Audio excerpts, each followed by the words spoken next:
পুরুষের জীবনে এমন একটা সময় আসে তখন আর শরীরের শক্তি থাকে না, পকেটে জোর থাকে না। এতদিন যাদেরকে খাইয়েছিল, যাদের কথায় নেচেছিল, তারাও কেউ পাশে থাকে না।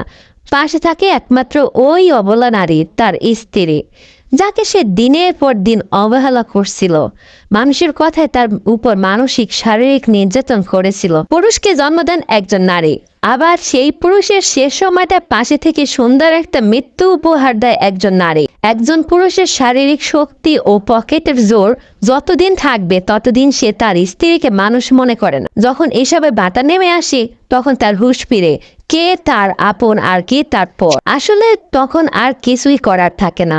আপনার ভালোবাসার এখন আর তেমন মূল্য থাকে না, কারণ আপনার স্ত্রীর কাছে এসবের আর দরকার পড়ে না। সে অভ্যস্ত হয়ে পড়ে অন্যভাবে, হেলায় অবহেলায় ভালোবাসায় যত্নে কোনো কিছুতেই সে খুশি অখুশি হতে পারে না। সংসার এক মায়ার বাঁধন, এখানে ভালো লাগলেও আঁকড়ে ধরে থাকতে হয়, না লাগলেও থাকতে হয়। কত শত সংসার টিকে থাকে শুধুমাত্র সন্তানের মুখের দিকে চেয়ে। সেই সন্তানও একসময় পর হয়ে যায়। শেষ বয়সে এসে পাওয়া না পাওয়ার হিসেব মিলাতে গিয়েও হিসেব মিলে না। সেই অবহেলিত অযাচিত নারী আপনার শেষ বয়সে আপনাকে বাহুডোরে বেঁধে রেখে বিপদে আপদে সুখে দুঃখে। তাই সর্বশেষ এটাই বলবো, আজ থেকে সতর্ক হন, নিজের সহধর্মিণীকে মূল্য দিন। শেষ বয়সে অন্তত লজ্জিত হতে হবে না তার কাছে।